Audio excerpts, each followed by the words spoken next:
Aula número 124. Pronomes pessoais.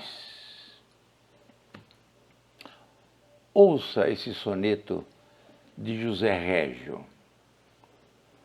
Quando eu nasci, Senhor, já tu lá estavas, crucificado, lívido, esquecido.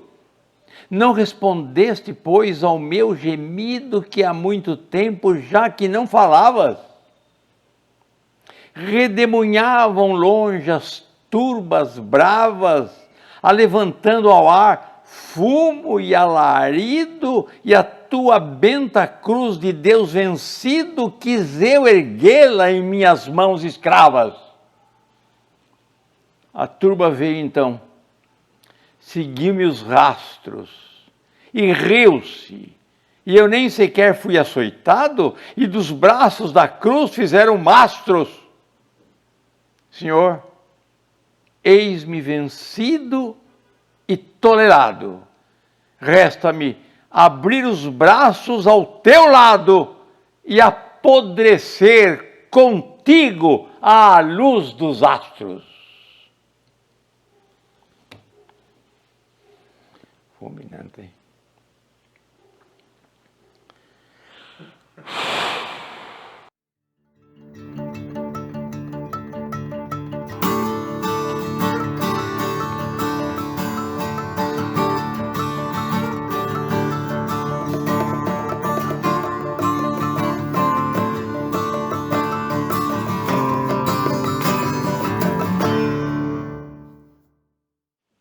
Pronome é a palavra que substitui o nome ou substantivo.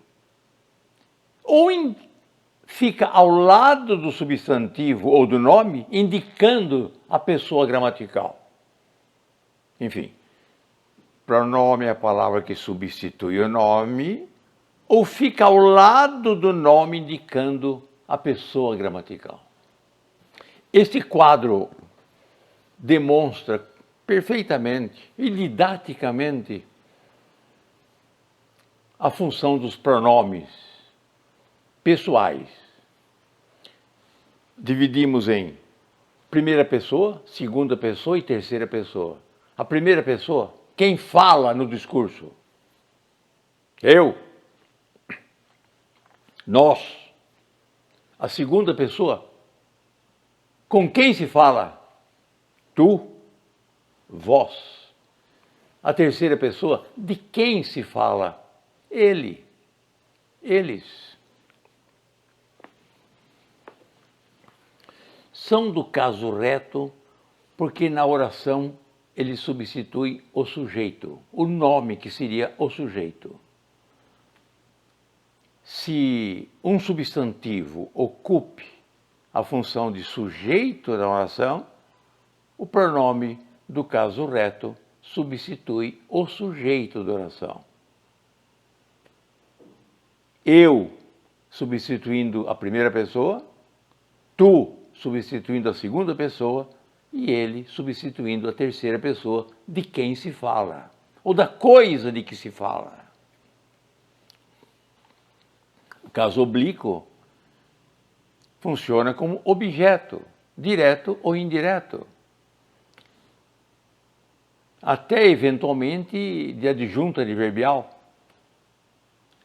Me, mim, comigo, nos, nosco, te, ti, contigo, vos, vosco, o, a, lhe, se, si, sigo, que eu consigo, ou o plural desses pronomes.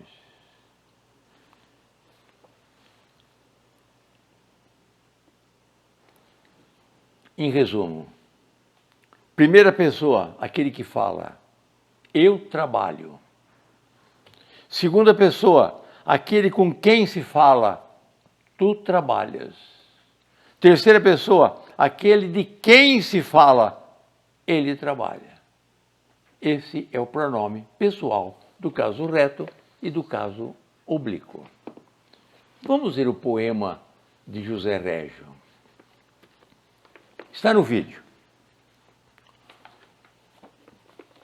Bom, Primeiro, lindo poema. Lindo poema. Primeiro quarteto. Quando eu nasci, Senhor, já tu lá estavas, crucificado, lívido, esquecido. Não respondestes, pois, ao meu gemido, que há muito tempo já que não falavas. Muito bem. A ideia de que Cristo morreu, foi crucificado, redimiu, mas está sendo esquecido. Está sendo a sua doutrina esquecida. A doutrina do amor, de amar até o inimigo. A doutrina de cordialidade. Essa está sendo esquecida. Então veja, quando eu nasci, Senhor, já tu estavas crucificado, lívido, esquecido. Esquecido, já estava esquecido.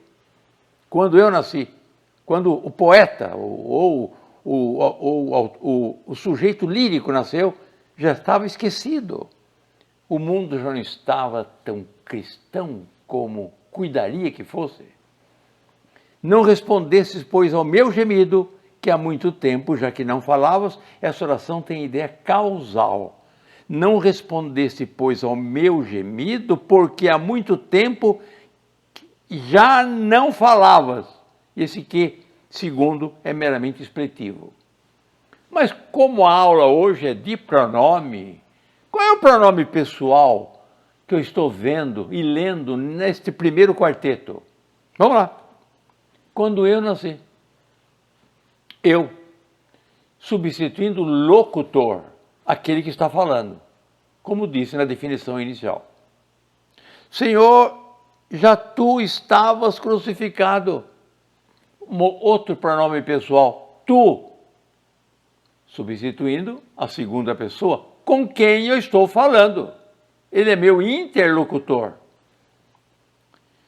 Crucificado, lívido, esquecido, não respondestes, pois, ao meu gemido. Esse meu é um pronome possessivo, veremos em sua aula especial, que há muito tempo já não falavas. Há muito tempo já não falavas. Há muito tempo a linguagem de Cristo já foi perdida. Essa é a ideia do autor. Redemoinhavam longe as turbas bravas, quer dizer, os adversários então.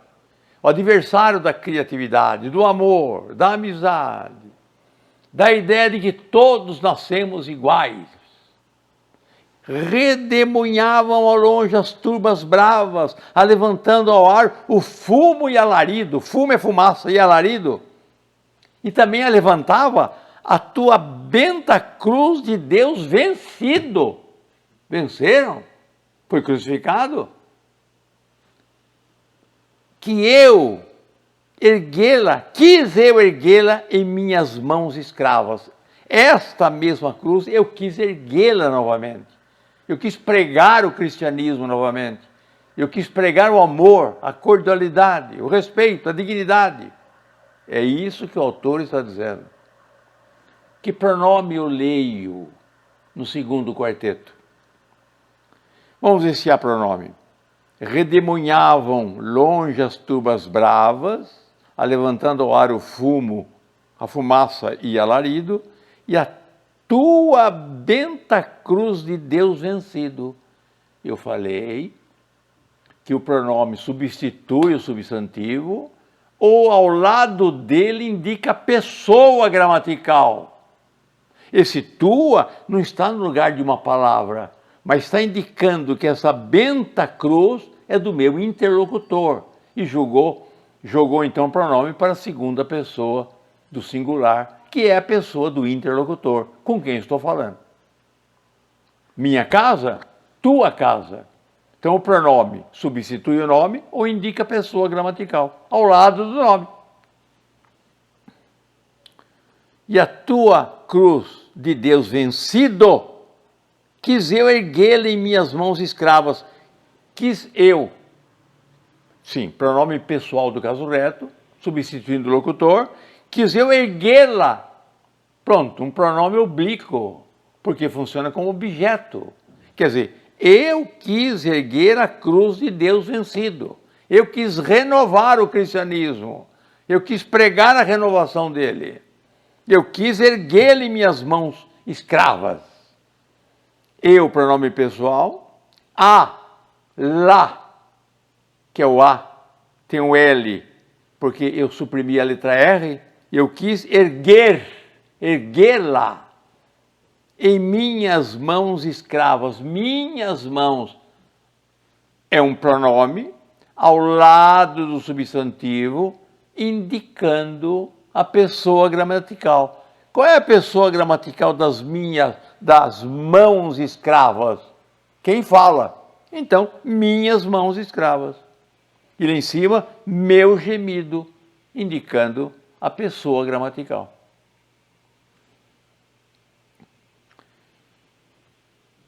A turba veio então, seguiu-me os rastros e riu-se, e eu nem sequer fui açoitado, e dos braços da cruz fizeram mastros. A turba veio então, seguiu-me, pronome oblíquo, da primeira pessoa, substituindo o locutor, seguiu-me os rastros e riu-se. Esse se é meramente expletivo. Riu-se e eu nem sequer fui açoitado. E eu, outra vez o pronome pessoal no lugar do locutor, e dos braços da cruz fizeram mastros. Nesse terceto, os inimigos aparecem. E da minha cruz, e da minha pregação, e a ideia de novamente iniciar a doutrina que Cristo inicia, fizeram da cruz que ele agora carrega, mastros, ou seja, sem importância nenhuma, não há cruz. Quer dizer, ele não sofreu a mesma dor de Cristo. A turba veio, então seguiu-me os rastros e riu-se. E eu nem sequer fui açoitado, que dirá crucificado. E dos braços da cruz fizeram mastros. Senhor, eis-me. Esse me é um pronome no lugar do locutor. Eis-me vencido e tolerado. Resta-me, me, no lugar da primeira pessoa. Abrir os braços ao teu lado e apodrecer contigo à luz dos astros. Só poderia ser José Régio. E apodrecer contigo, outro pronome oblíquo, que substitui a pessoa da segunda gramatical, segunda pessoa gramatical, oblíquo. Então, cautelosamente, eu vou esgotar o assunto sobre o pronome pessoal. Eu vou dissertar sobre 14 casos. 14 casos que eu retiro da minha gramática de língua portuguesa, os casos mais importantes, para nós comentarmos. O primeiro é o seguinte: os pronomes pessoais são essencialmente pronomes substantivos. Eles substituem o nome ou, ao lado do nome, indica a pessoa gramatical, como vimos. Vou deixar 2 exemplos para registrar. E viva eu cá na terra sempre triste. Camões. E viva eu na terra sempre triste. Augusto dos Anjos. Tu falas de amor? Eu ouço tudo e calo. O amor na humanidade é uma mentira. Muito bem. Já vimos isso ao interpretar o texto de José Régio. 2. Segunda observação. Em princípio, os pronomes pessoais do caso reto funcionam como sujeito. Essa é a regra fundamental. Esse é o princípio fundamental. Não posso falar de regra, mas é o princípio, é a lógica. E os pronomes do caso oblíquo de complemento. Essa é a regra, a norma. Suponhamos o sol ilumina a terra.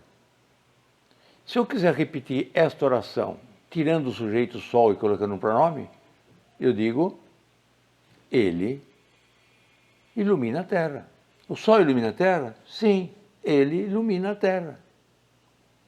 E se eu quiser tirar a palavra terra, então eu teria que substituir por um pronome oblíquo. O sol ilumina a terra? Sim, ele a ilumina. É isso. Como eu falei de regra, eu sou obrigado a enunciar um caso especial. Às vezes, o pronome oblíquo funciona como sujeito da oração em situação muito especial. Ouça, vi o sacerdote sair. Colocar um pronome no lugar do sacerdote. Vi-o sair. Vamos analisar essa frase comigo. Vi-o sair. Sujeito eu. Vi quem? O, objeto direto. E quem está saindo? O, que é o sacerdote. Esporadicamente, é um sujeito da oração, o, que é oblíquo. O latim chamava de sujeito acusativo, porque a palavra ia para o caso acusativo, que é o caso do objeto direto, mas funcionava como sujeito da oração. Então, normalmente, esses pronomes oblíquos, antes de um verbo no infinito, ele pode funcionar como sujeito da oração.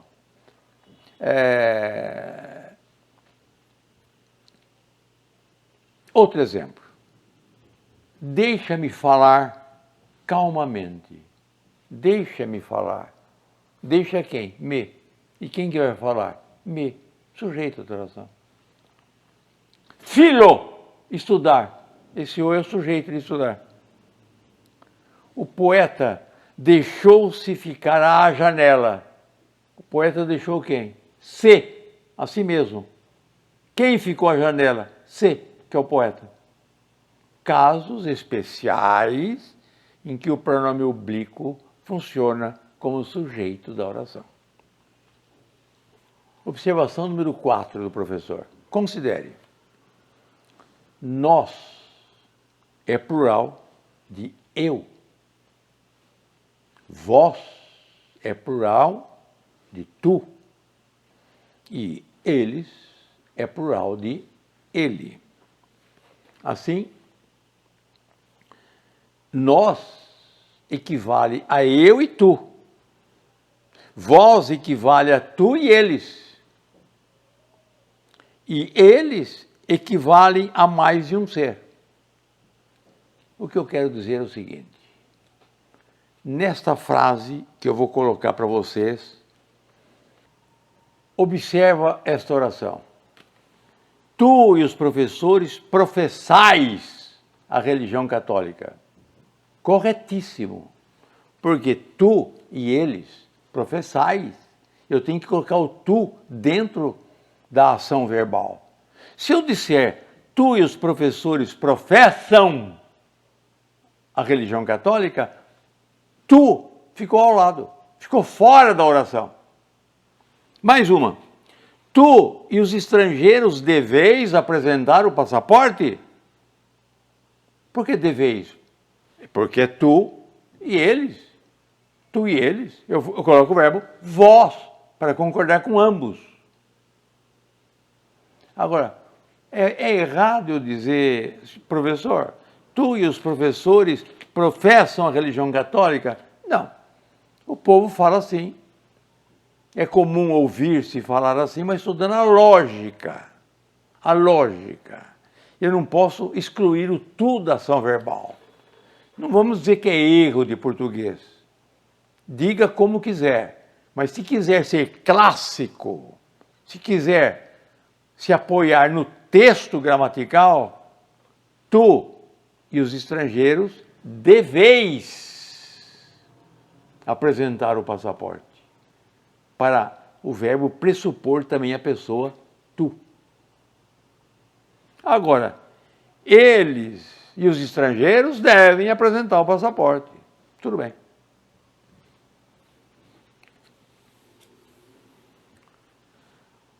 Quinta observação.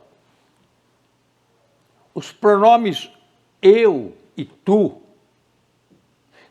regidos eventualmente de preposição, se convertem em ti e mim. Olha a frase. Sentou-se entre o bispo e mim, e não entre o bispo e eu. Eu não é o sujeito da oração, é complemento. Se é complemento, é a forma oblíqua. Sentou-se entre o bispo e mim. Foram ao cinema sem mim, e não sem eu. Argumentaram contra ti, e não contra tu. Certo? O pronome o e suas variantes, os, a e as, funcionam como objeto direto. E o pronome lhe é objeto indireto. O é o acusativo do latim e lhe é o dativo do latim, objeto indireto. Permita-me a frase. O rei enviou mensagem ao Congresso. Vamos tirar a palavra ao Congresso e vamos colocar um pronome. O rei enviou a mensagem ao Congresso? Resposta: o rei enviou-lhe a mensagem. Vamos agora deixar o Congresso e tirar a palavra mensagem. O rei enviou a mensagem ao Congresso? Sim, o rei enviou-a ao Congresso. O jornalista entregou o material ao diretor? Sim, o jornalista entregou-lhe o material. O jornalista entregou o material ao diretor? Sim, o jornalista entregou-o ao diretor. 7. Ao conjugar um verbo com o pronome o ou pronome a enclítico, o verbo sofre algumas transformações.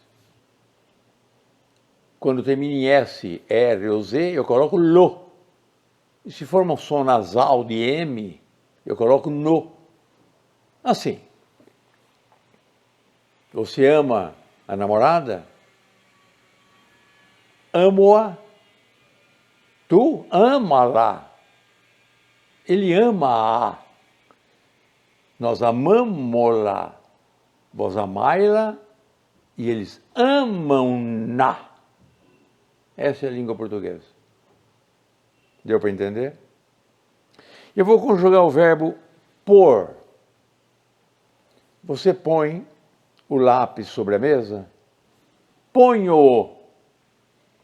Tu põe-lo. Ele põe-no. Nós pomos-lo. Vós ponde-lo. Eles põem-no.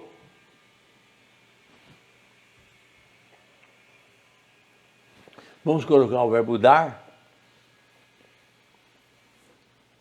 Dou, dá-lo, dá-o, damo-lo, dai-lo, dão-no.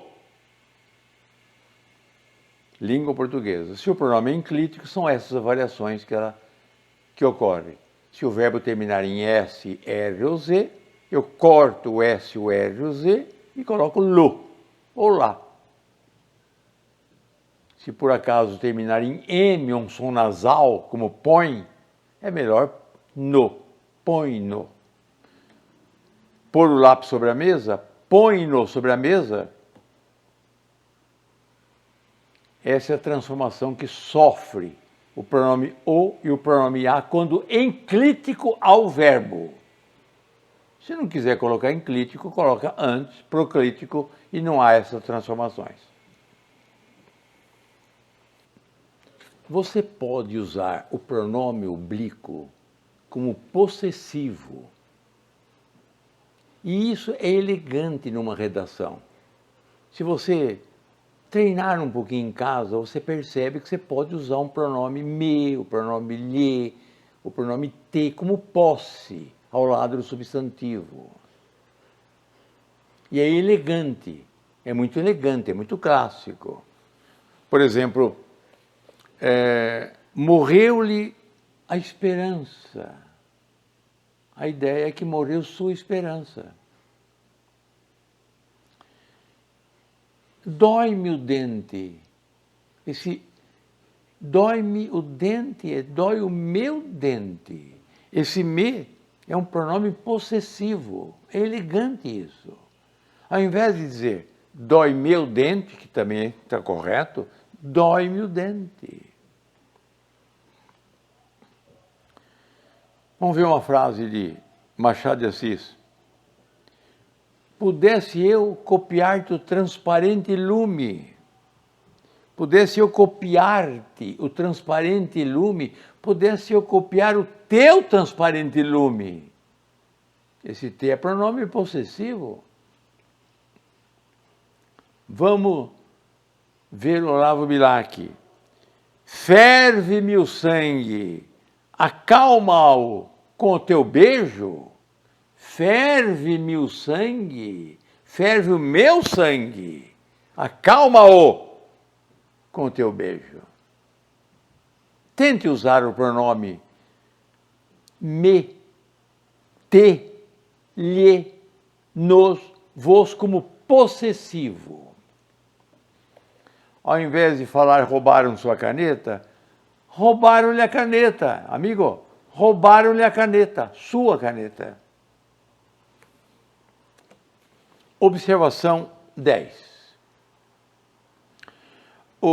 Existe em português o chamado plural de majestade, em que eu uso o pronome vós, não porque o meu interlocutor são várias pessoas, é uma só, mas que ocupe um grau de hierarquia muito grande, ou pelo menos bem superior a mim. Então, vós. Então eu digo, vós sois o líder da maioria. Veja que esse vós é uma pessoa só, porque eu coloquei o líder da maioria. É importante, é uma pessoa importante, eu coloco o vós. Vós sabeis o quanto estimo a vós e a vosso enviado.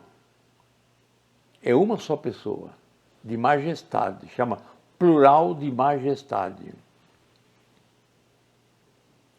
Vós sois justo. Não vos quero sem saúde. Convosco estava a razão, meu senhor. Quando a pessoa ocupa um cargo hierarquicamente alto, usamos a pessoa vós. Você mesmo e nós todos, nas orações, falamos, Pai nosso que está no céu, orai por nós, rogai a nós, não nos deixeis.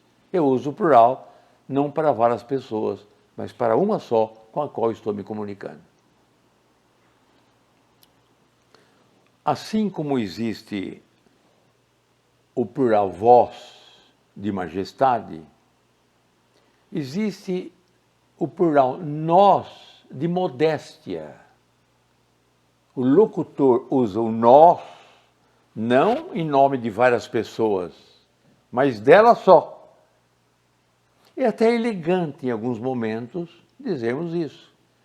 O governador, quando constrói um hospital importante, ele vai dizer, nós construímos esse hospital para a comunidade. É muito elegante, porque não é eu construí. Então ele diz o nós, para dar uma ideia de coletividade, de modéstia. É ele, mas o nós sugere elegância. Alguns exemplos. Nós acreditamos que a pena de morte não soluciona os problemas da criminalidade. Um deputado falando, nós consideramos ou acreditamos que a pena de morte, nós é ele. Nós seremos breve. Antes de usar uma palavra numa tribuna, nós seremos breve. E esse breve no singular está indicando que é uma pessoa só, é ele. Nós sempre fomos justo.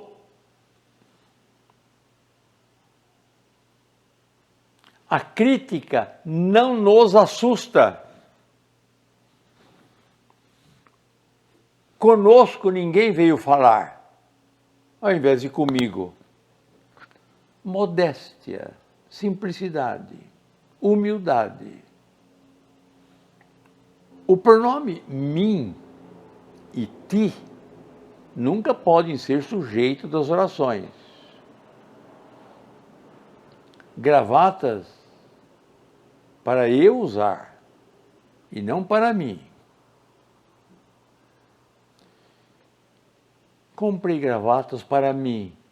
Tudo bem, é complemento, não é sujeito da oração o mim. Mas comprei gravata para mim usar, o mim é o sujeito de usar. Então comprei gravatas para eu usar. Anel para tu usares. E não anel, comprei anel para ti usares. Esses livros são para eu ler e não para mim ler.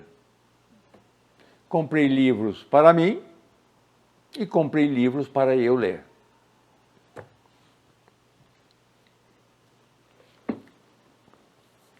Em português, e é a observação número 13 que eu estou fazendo, em português, dada a flexão verbal, amo, amas, ama, amamos, amais, amam, é elegante você omitir num texto o pronome, porque o próprio verbo está indicando qual é o sujeito da oração. Diferente, então, de outras línguas, principalmente do inglês, do alemão, diferente em que o inglês há de colocar o pronome para ver qual é o sujeito da oração. Nós não precisamos disso, e por esta razão o texto gramatical português ganha um sabor diferente. Ele pode ser belo. Eu vou demonstrar o que eu digo. Eu vou tomar um texto de Machado de Assis, como ele escreveu. Dom Casmurro, em Dom Casmurro.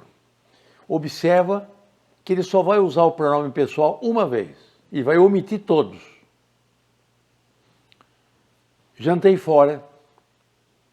De noite fui ao teatro.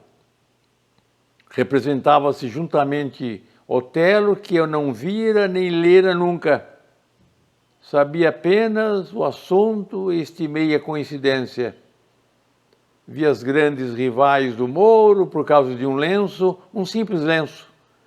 E aqui dou matéria à meditação dos psicólogos deste e de outros continentes, pois não me pude furtar a observação de que um lenço bastou a acender os ciúmes de Otelo e compor a mais sublime tragédia desse mundo. Eu vou repetir o texto colocando os pronomes. Perde o sabor. Perde. Eu jantei fora. De noite eu fui ao teatro. Representava-se juntamente Otelo que eu não vira, nem eu lera. Eu sabia apenas o assunto e eu estimei a coincidência. Eu vi as grandes raivas do Mouro por causa de um lenço, um simples lenço, e aqui eu dou matéria à meditação dos psicólogos desse e de outros continentes, pois eu não me pude furtar a observação de que um lenço bastou a acender os ciúmes de Otelo e compor a mais sublime tragédia desse mundo. O texto perdeu.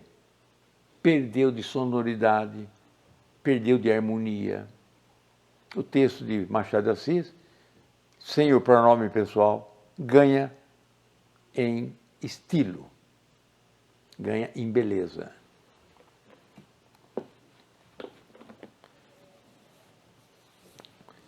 Quatorze. Existe na língua portuguesa alguns pronomes de tratamento. É bom saber alguns. Funcionam como pronome. Vossa Alteza é um pronome de tratamento. A príncipes ou princesas. Vossa Majestade, a reis e rainhas. Vossa Excelência, a deputados, advogados, a quem ocupe um cargo muito elevado na hierarquia pública,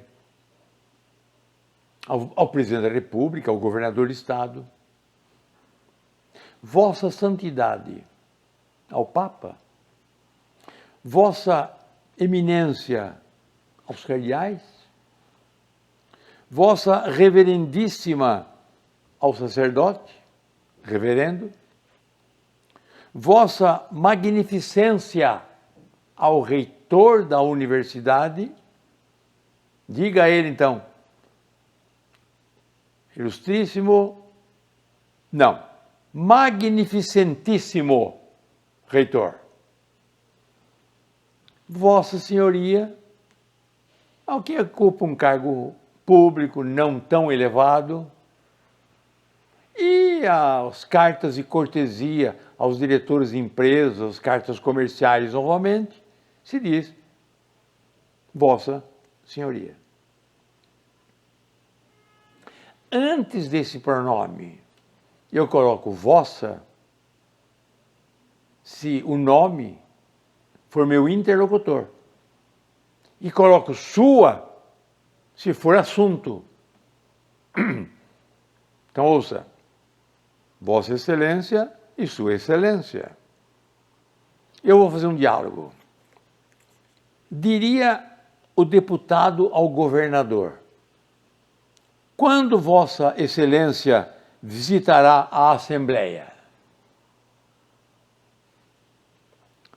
Diria o mesmo deputado ao porteiro do palácio: Sua Excelência já chegou? Enfim, Vossa Excelência é meu interlocutor. Estou conversando com ela.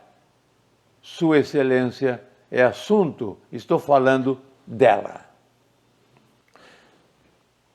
Participe no meu canal, no YouTube. Gostaria de receber de vocês o comentário. Faça o seu comentário. Coloque suas dúvidas. Se eu não responder de imediato, eu respondo. Com calma eu respondo. Dê-me um tempo que eu faço a resposta. Se há um assunto que você tem dificuldade na escola, faça pergunta ao professor. Peça que o professor, da sua dúvida, faça uma aula. Enfim, estimule o professor a que possa terminar o que ele está pretendendo. A literatura toda da língua portuguesa já fiz. Estamos na aula 123. E estamos agora estudando gramática da língua portuguesa, que chegaremos a 160 aulas, não se sabe. Vamos terminar o estudo de gramática da língua portuguesa, como já terminei o estudo da literatura da língua portuguesa. Essa é a aula número 123. Estudar a língua é muito importante. A felicidade só é real quando compartilhada com palavras. A palavra exerce uma função muito importante na nossa vida. Os maiores desentendimentos que existem nesse mundo são desentendimentos de palavras. As minhas aulas são aulas de palavras, são aulas de poesia, e dentro da poesia eu estudo a literatura, eu estudo a gramática. Inscrevam-se no meu canal, participe, faça perguntas. Inscrevam-se nele. Divulgue. Estudamos hoje o pronome pessoal. E eu termino com uma poesia de Carlos Drummond de Andrade. Vocês vão ver a beleza desse texto e perceber nele os pronomes que o autor usou. Carta. É uma carta que o poeta, na sua velhice, escreve à sua mãe. Carta de um homem velho escrevendo à sua mãe. Há muito tempo, sim, que não te escrevo. Ficaram velhas todas as notícias. Eu mesmo envelheci. Olha em relevo estes sinais em mim, não das carícias tão leves que fazias no meu rosto. São golpes, são espinhos, são lembranças da vida ao teu menino que ao sol posto perde a sabedoria das crianças. A falta que me fazes não é tanto a hora de dormir, quando dizias, Deus te abençoe, e à noite abri em sonho. É quando, ao despertar, revejo a um canto a noite acumulada de meus dias e sinto que estou vivo e que não sonho.